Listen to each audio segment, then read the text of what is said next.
Welcome to our Lively You Virtual Learning Academy. On behalf of the Wood County Committee on Aging, we present the topic Rethink Your Drink, Sugar Shockers. We welcome with us today Teri Laurer from the Wood County Hospital. She is the Director of Wellness Services and Occupational Medicine. Thank you, Danielle. Well, good morning, everyone. We are going to talk today a little bit about, we said, rethink your drink and sugar shockers, because as summer's coming into play, we're going to be enjoying that weather. Now that COVID's sort of under control a little bit more, we're starting to do some more things. We're going to ball games, and we'll go to the beach, and we'll travel, and we're going to be tempted to stop in some of those carryouts most likely and try to look for a nice cool summer drink.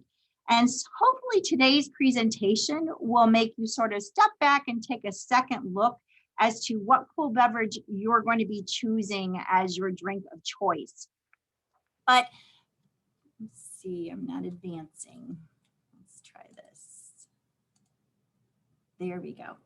Okay, so it's really important that hydration be a part of your normal routine because, again, your body's comprised of about 60 to 70% of your total body weight is in water.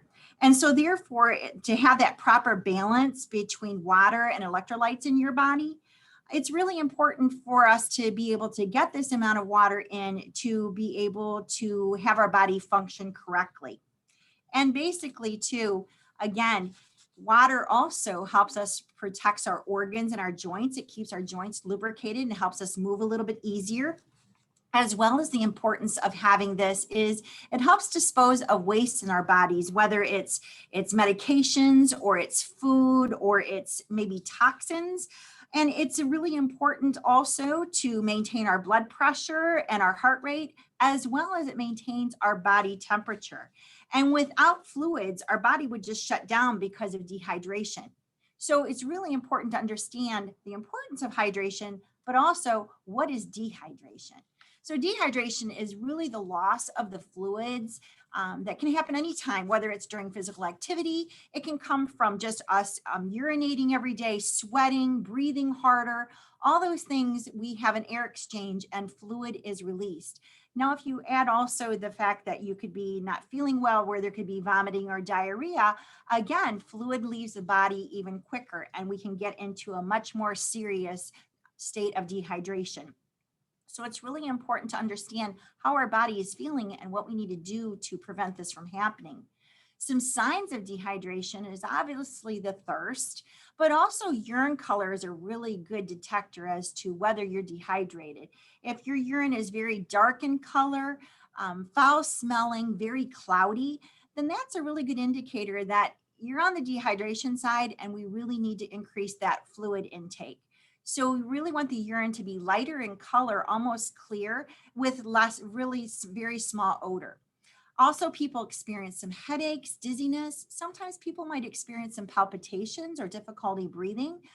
So again, a really good indicator that something's going on. We need to see our physician or maybe even just increase our dehydration. Also, physical activity. So if you're going to be active and you're going to be out and about, it's really important to make sure we pay special attention to this, that we consume fluids not only before and during, but also after the activity.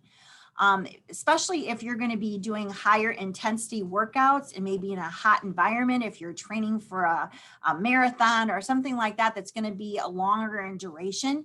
You really want to make sure that you really push those fluids for the fact that we can lose a lot of sweat and fluid just through that, but also it will affect the electrolytes. And even a mild dehydration can significantly affect our performance. So it's really important to keep that in mind. And I was always told in nursing school that even when you start feeling all of a sudden thirsty, you're already on the verge of dehydration. So we really don't want to become thirsty. We want to stay hydrated all the time. So we're going to talk a little bit about the sugary beverages when we start consuming these, because it can be more of an issue, because really beverages are a general part of our life. You know, we take those in to have a healthy diet, whether it's our source of hydration, or maybe it's calories, our macros and our micronutrients, but also it's a part of our socialization. You know, we always have food or beverage as part of our social functions. We maybe go out for coffee or tea, or we have a glass of wine, or maybe we finish a tennis match and we drink a sports drink, or maybe we go out to dinner and we have some burger and fries, and what goes with that is but a pop or a soda. So overconsumption of unhealthy drinks with no nutritional value is a huge concern, which over time can lead to obesity and some chronic diseases. So we all know that obesity is a global epidemic, but these are some startling statistics. Basically, since 2008, our obesity rates have doubled in the United States, with 146 million adults are overweight, 502 million are obese. That makes 1 in 3 adults are currently obese in the United States. And what's startling is by 2030, 42% of all of the adults will be obese.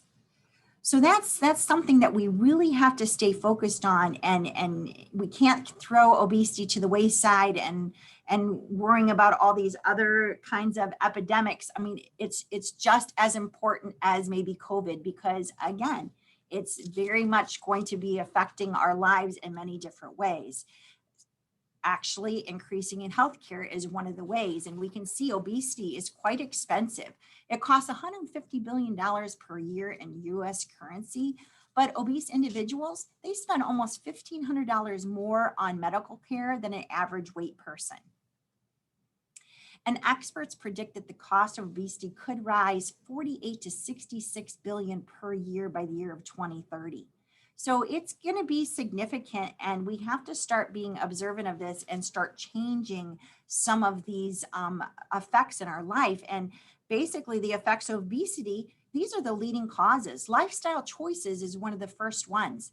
80% of our chronic conditions come from our lifestyle choices. That includes unhealthy eating habits, processed and maybe fried foods, physical inactivity, as well as maybe smoking. It all leads to obesity. But there's also family history that can be a component of obesity, as the fact that some people store fat differently or metabolize the food differently or more slowly than others. So both of these factors contribute to obesity. But then when we look at the social and economic, that's also a big issue, because kids aren't taught to eat healthily or exercise, then they're going to become most likely obese as they age. And this can be a cycle, because if they don't know it, they can't share that with their children someday, and it just becomes a natural pattern. Also, we have to think that some studies have shown that low income can contribute to obesity because of the lack of resources to purchase healthier foods. Healthy foods tend to be expensive, unfortunately. So therefore, if they don't have the funds, they're going to be buying the products that are more processed, canned, and maybe non-nutritional as healthy grains and fruits and vegetables. Some people even live in areas where there's food deserts, where they don't have the ability or the transportation to be able to go to purchase good, healthy foods. So therefore, that becomes an issue as well. And then there's other underlying medical conditions that can also cause obesity, such as Cushing's disease or polycystic syndrome as well, ovarian syndrome. But obesity also affects those in the workforce. Basically, U.S. employers are paying almost $73 billion in lost productivity with people who are obese. They suffer more injuries and disabilities. A lot of times they report a higher absentee rate for the fact that it's difficult for them to get up, or they're just not feeling well, or maybe they have a health condition due to the obesity that's preventing them from go to work. And when they're at work, they're not feeling that great. So therefore there's a lost productivity there as well. But for the first time in history, the current generation may have a shorter lifespan than their parents. Now, that's a very startling fact, and that's something that we really do have to take into effect. So I wanted to share with you, this is from the Behavioral Risk Factor Surveillance System. They put these reports out, I believe, every 3 to 5 years. And in 2019, this sort of shows you across the state for the adult population where our obesity levels are. And you can see in Ohio, we're already 30 to 35% obese rate. And if you look at the states around us, excluding Pennsylvania, they're already in greater than 35% risk. So again, there's a lot of burgundy on that chart that we have it across the United States that, again, obesity rates are definitely high. Now, obesity isn't the only thing that can be an issue. A lot of times it is health-related conditions as well.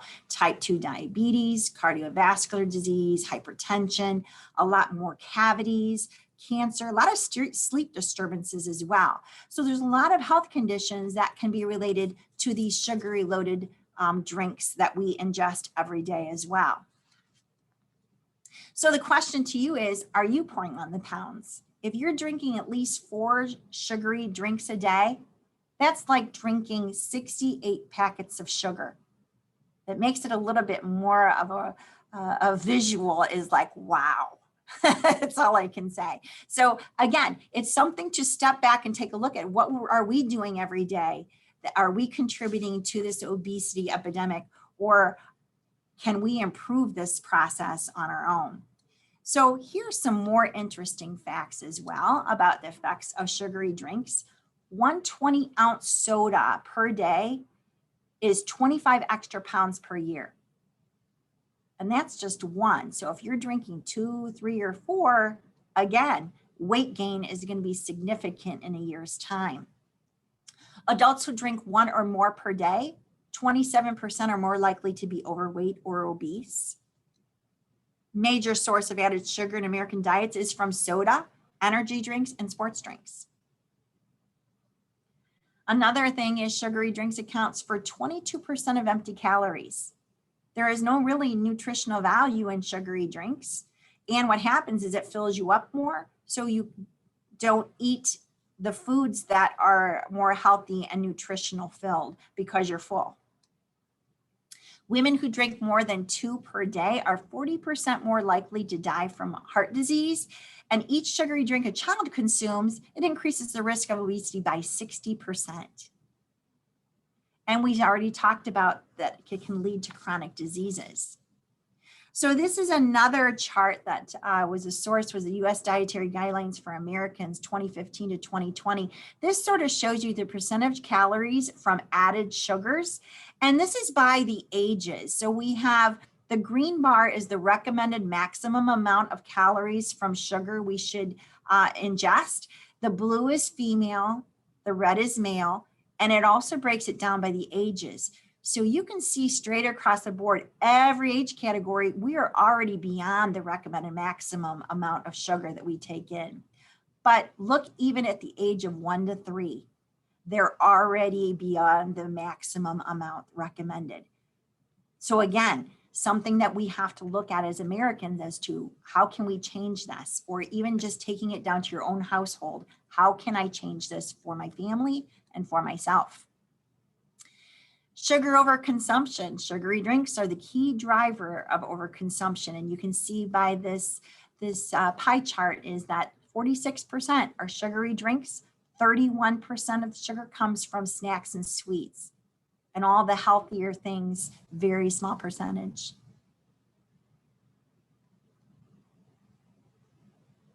And this one I just wanted to throw in there too, again, because it broke it down by ages, but it was the added sugar intake by source as a percentage of total added sugar. So you can see that 6 to 11-year-olds is the first bar. Again, very high in sugary drinks for that younger age, but whether it's a sugary drink, a grain-based dessert, candy, whatever it is down that road, sugary drinks are your number one source right there. Up to 50% is intake by that. So we look at the 5 C's of caution. we know a lot of these. One, when we drink these sugary drinks, the calories that are in those and the weight gain that's going to come from that. The content, again, we sort of talked about that, where we're filling up on these sugary drinks and therefore we don't have enough room to eat the healthier foods and the vitamins. But also there's calcium loss. There's an increase in high sugar intake. It can lead to that you're not consuming dairy as much, which again strengthens bones, strengthens teeth. So therefore, we're not getting that in. Our bones are beginning to become weaker, as well as carbonation has also been an effect of keeping strong bones. And then there's also a high caffeine intake in a lot of these drinks. We become addicted to the caffeine. So therefore, if we don't have it, we become a little cranky. When we have it, we might become a little bit nervous or jittery. And sometimes people have problems with sleeping. But the biggest thing is the dental cavities because of the sugar and the acid that's produced. So I want to talk a little bit more about this because dental and oral health is an essential part of our overall health and our well-being. A lot of situations, heart disease and that can come from our oral hygiene. So what we have found is that poor oral hygiene can lead to dental cavities, and drinking these sugary drinks, it almost doubles the risk of these. The acid causes the tooth erosion because it fuels bacteria to grow. As well as the interesting part of this is that the sugary drinks also create an excess of sugar in the body, which eventually contributes to plaques that form in the arteries, and it stains our teeth. So we always want a pretty smile. So again, big issue there. So this was something that I really wanted to strike home because the American Heart Association will tell us basically what is our recommendations. We have all this out there. We know that there's sugar in these sugary drinks and we know it's not good for us and we know it causes obesity, but how much are we supposed to ingest a day? Well, basically the average American consumes 22 teaspoons of sugar daily. Now, I don't know if you remember as kids, those little pixie sticks that had all the powdered sugar in them, that would be eating 51 pixie sticks a day.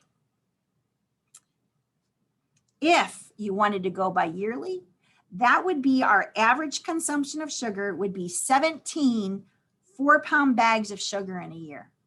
That's quite a bit of sugar that we're ingesting as Americans. By looking at this chart, American Heart Association says that for a woman, we should not have more than 6 teaspoons per day. And for a man, 9 teaspoons. And when you're looking at children, the recommended daily amount should not exceed 3 teaspoons. Now, looking at the chart to the right, you can see under the cola, if we had a woman drink 1 20-ounce bottle, she's already tripled her daily requirement just with 1 bottle of cola. And you can see down at the bottom where the circle is the juice. If we had 1 little juice pack that we gave our child in their lunch to send to school, they've already met their daily requirement. So it's very easily, you can see how easily it is for our obesity rate, why we have overweight people. And it's very surprising information, to say the least. But we can't talk about consumption of sugar-loaded beverages without discussing portion sizes. So we really have to look at that as well. And this was very interesting because portion sizes have changed over the years. Our original Coke was developed, I believe, back in the 1920s. And the size of the bottle that Coca-Cola was sold in was 6.5 ounces. That's even smaller than the bottle you see on the left-hand side. That was an 8-ounce bottle that was packaged in 1960s. You can see that as we progressed through the years, it went to a 12-ounce, to a 16-ounce. Now in 2000, we're already up to a liter that people purchase on a daily basis. And this was a very interesting, and I think this was back from the 60s or 70s, but it used to advertise that when Coca-Cola came out in those glass bottles, 16 ounces fed 3 people. And now 1 single serving is 20 ounces. So we can see how this has transpired over the years. And this is another one. You know, people want more for their money. So we go to 7-Eleven and we can get the double gulp. That's the biggest one we can get. And that not only has 48 teaspoons of sugar, that would be 720 calories in just one cup with no nutritional value whatsoever. And if you think back when we were kids at McDonald's, you know, McDonald's has even changed over the years. The size of a McDonald's drink has grown 457% since 1955. And if you look, the large size back in the 1980s is now the small size in our fast food restaurants. So it's really changed over the years. And also you think about the sit down restaurants, you know, now the cups are sizable and you can get as many refills as you want. So there's really no control over that we had back in the earlier years. Let alone marketing has a lot to do with it, as well as the commercials, you know, that you see for drinking a nice cold cola on a hot day, how refreshing that is, makes it look so enjoyable.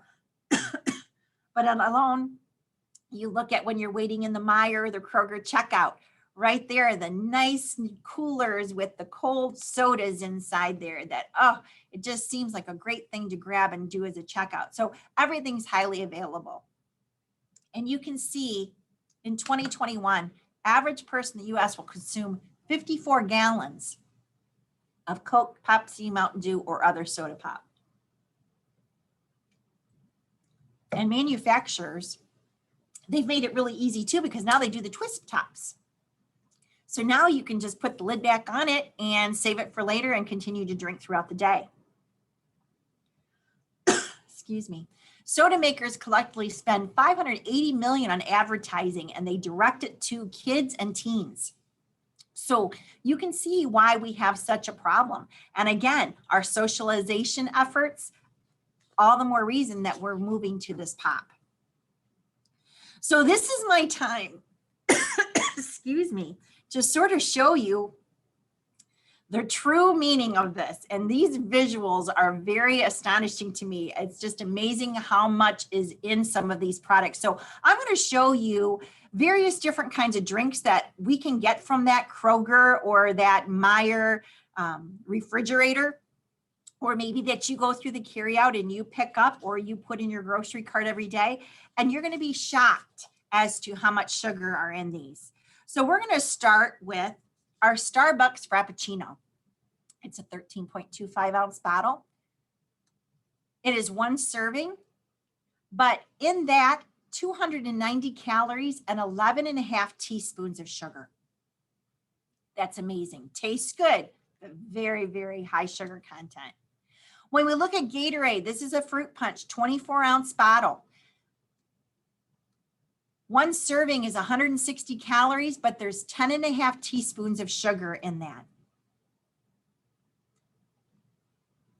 This is always great. This is the chocolate milk that we used to send with the kids in their lunch pails. And, you know, we look at it and it says low fat milk. Well, that has to be a good option, right? It's just an 8 ounce bottle. They'll get their milk in for the day. When we look at sugar content, it's 170 calories. It's 7 teaspoons of sugar in that low fat milk bottle. So now the children are already 2 times their recommended amount of sugar in just 1 cup of milk. Then we can look at Pepsi. Okay, everyone likes a nice cold Pepsi, a 20 ounce bottle. It is one serving, 250 calories with 17 1/4 teaspoons of sugar. So imagine taking out your sugar container with your teaspoon and eating 17 1/4 of those. That's what you're drinking. Vitamin water. Okay, we think vitamin on that label, that's going to be a great choice. So much better than a Pepsi, right? 20 ounce bottle, one serving, 120 calories, 7 3/4 teaspoons of sugar. All right, now we're moving into the good stuff, right? Minute Maid orange juice, 100% orange juice on there, 15.2 ounce bottle. It's one serving, 220 calories, and 11¼ teaspoons of sugar. So if we're going to get the juice, we should probably just eat the actual orange because it's going to be a lot less sugar, it's going to have a lot more fiber, and it's going to fill you up longer. Here's Snapple sweet tea. It's always a nice thing to have on a nice hot summery day. 16-ounce bottle. It is one serving, 190 calories, 11½ teaspoons of sugar in that one 16-ounce bottle. The teens, they love the energy drinks, right? We have Red Bull on the left. We have the Monster drink on the right. The Red Bull is only 8.4-ounce can. And that is 110 calories with 6¾ teaspoons of sugar. And the Monster drink is 210 in calories, but 13½ teaspoons of sugar. So now we not only have all that sugar, but now we also have the high amount of caffeine that are in those as well. And this is the kicker right here. Mountain Dew, 20-ounce bottle. I hear so many people say they want to do in the morning in place of coffee. Well, this is what they're consuming. 290 calories, 19¼ teaspoons of sugar in that 120-ounce bottle. And lemonade, we think that might be a better choice. Basically, 260 calories, 16¾ teaspoons of sugar. So if you can make your own lemonade, that might be a better choice. And then the Capri Sun fruit pack. So if you have grandchildren or you have children of your own that, still have these kinds of juice packs, a 6-ounce pack, just 6 ounces, is 60 calories, 4 teaspoons.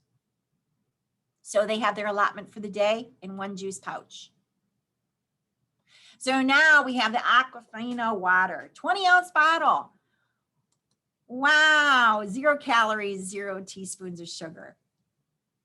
So therefore, our best choice of all of those is obviously your water. It's going to be much more healthy. It's going to be much more hydrating. It's going to be much more better for your body in so many different ways. So after all that, the question is, how can we reduce the consumption? What can we do?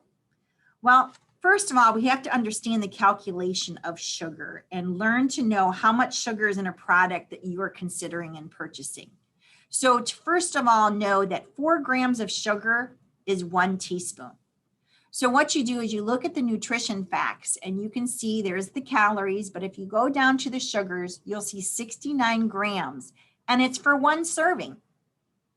You take that 69 and you divide it by 4, and that tells you how many teaspoons of sugar are in that product. And one thing you also have to be careful of is that we have to be a label reader because we have to understand that there's various different names of sugar for sugar.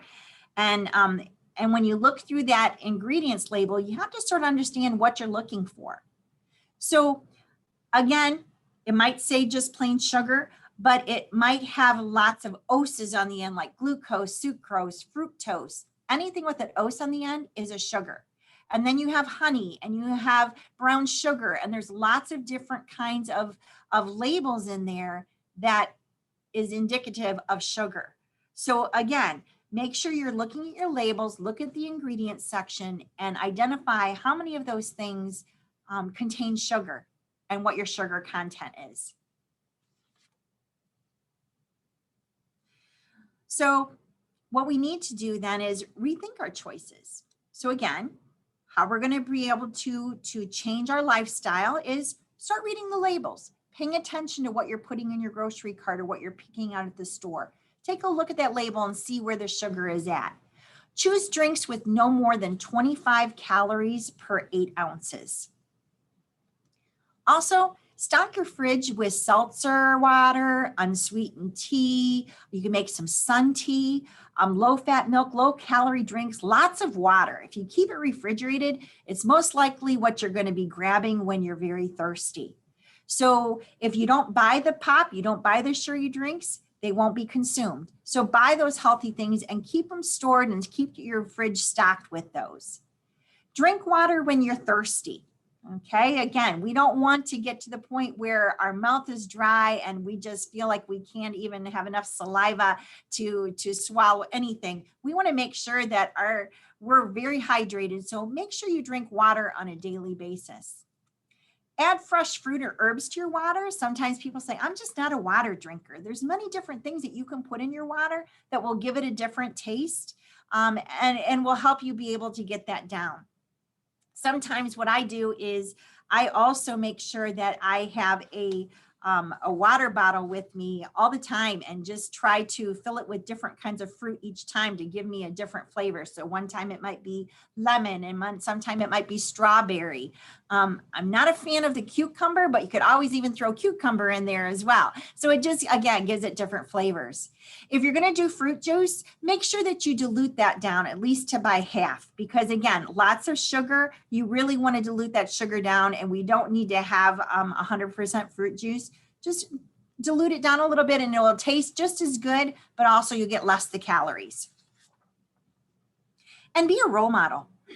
Be a role model for your kids, your grandkids, your neighbors, whoever it might be, because again, if they see you drinking the water, that's exactly what they're going to be having. If that's what you have in your home, that's what they're going to be able to drink. So again, knowing that that is a healthy choice.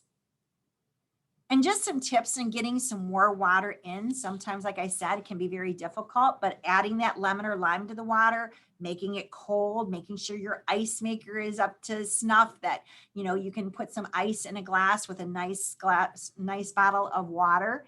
But also have a glass of water or a pitcher of water on the table at every meal. That prevents anybody from trying to throw a pop into that nice meal. And have a glass of water near you when you're working. I buy a 32-ounce container of water, like this, and I drink all of that before lunchtime, and then I fill that up, and then I have another 32-ounce thing of water before I leave work every day. So therefore, I've gotten almost all my water content in. I feel good. I'm full. I'm not going to be snacking when I get home. So that's very helpful, is to get a container that you can just carry around with you and be able to get that water in. And drink your water when you feel like snacking, because it will fill you up and it will prevent you from putting those extra calories in. And when you go out to eat, don't even order any kinds of drinks except for water. Water's free. And again, very healthy for you. But cut calories by drinking water or unsweetened beverages, and make it more exciting by trying some spa water combinations. And this is sort of an interesting thing. You just fill your pitcher with the cool water, and you can add any of these types of things. I've made it where I've done lemon, lime, and orange. Again, I like lemon water, but just having that orange and lime in it totally gave it a different taste. You could throw apples and berries in it. But if you want to also try some herbs, you can try mint and basil and rosemary. Lots of different concoctions you can make. But again, switch it around, keep it cold, keep it in your refrigerator, and it will be very good for you. And you're going to feel so much better just by staying hydrated. So from here on forward, rethink your drink. Find those healthier drinks that quench the thirst, and your choice is going to be your water. So I'm going to open this up to any questions that anyone has. Thank you, Teri. I'm just going to go ahead and look through the questions we have in our chat feature and work from there. Sure. So do you have any DIY suggestions for sugar-free flavored beverages? Looks like you kind of covered that with some water options. So we're going to go on to the next one. Is it true that coffee and alcoholic beverages are not good for hydration? Correct. Basically, any kind of caffeine is dehydrating. They usually say you can count half of your caffeinated beverage as water. So if it's coffee or tea, that can be counted for half your water, but it is more dehydrating, as well as alcohol. Correct. So I encourage people, if you're going to have an alcoholic beverage, then have a glass of water before it.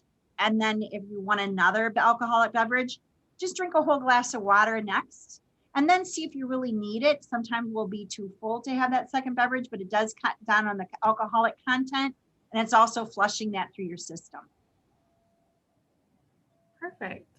Says it looks like Allegra, which is an allergy pill, can cause dehydration. Are you aware Yes, of a lot that? of antihistamines can do that because it's sort of drying up the sinuses and sort of getting that all taken care of for the allergens. But again, just increasing your water intake is going to be very beneficial when you're taking those medications. You can almost tell when you take one of those, your mouth's a little drier by the afternoon. So again, hydrating, keeping that water bottle with you, especially in this hot summer. You want to make sure that you're really staying hydrated.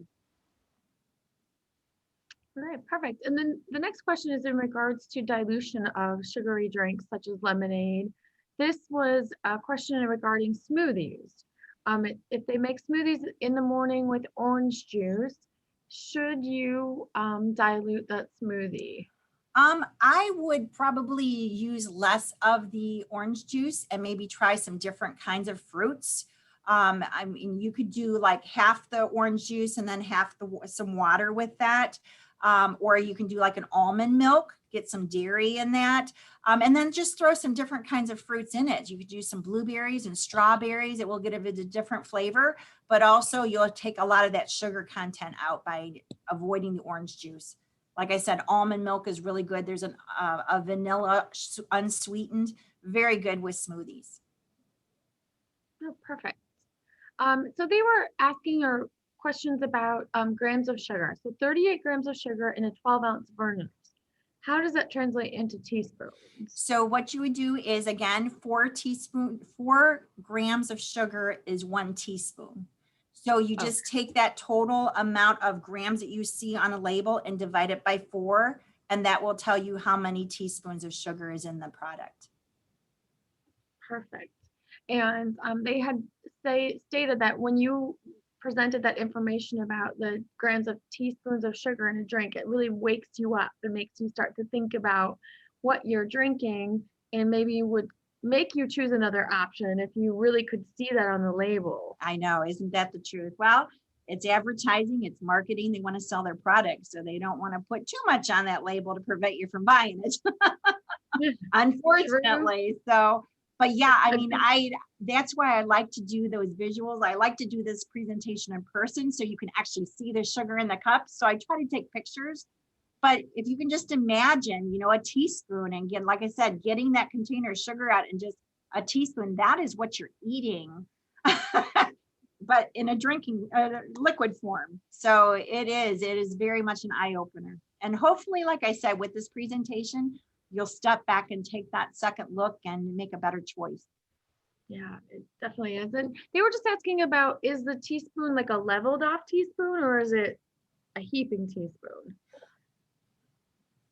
I want to say it's a leveled off.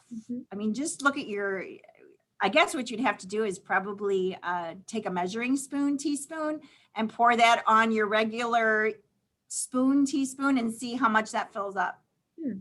I to be honest, I can't answer that, but I would bet it would be a level, would be my guess, but I can't be for sure on that. It would just have to be an experiment, I guess.